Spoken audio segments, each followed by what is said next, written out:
Assalamualaikum dan salam sejahtera semua.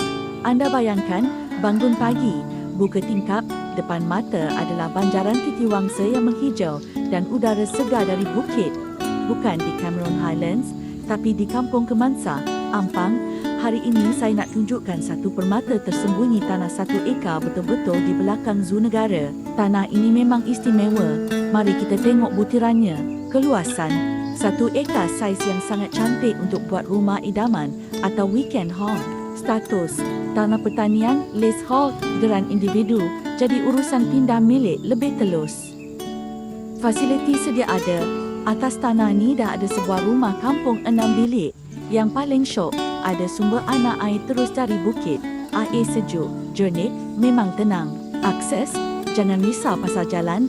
Ada jalan masuk sampai ke kawasan tanah dan lokasinya hanya 300 meter sahaja dari jalan besar.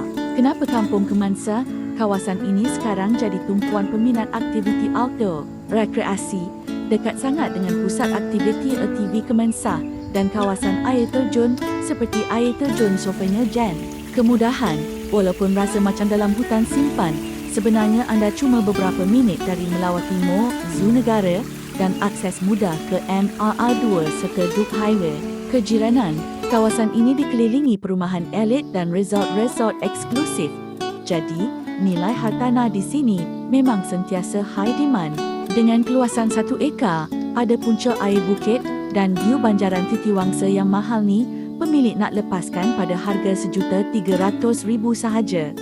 Kalau anda berminat nak buat pelaburan atau nak bina rumah dalam suasana healing tapi masih dekat dengan Kuala Lumpur, tanah ni adalah jawapannya. Hubungi saya di nombor di bawah untuk sesi viewing atau maklumat lanjut. Jangan lambat, tanah lot cantik macam ni biasanya tak lama di pasaran. Jumpa anda di sana.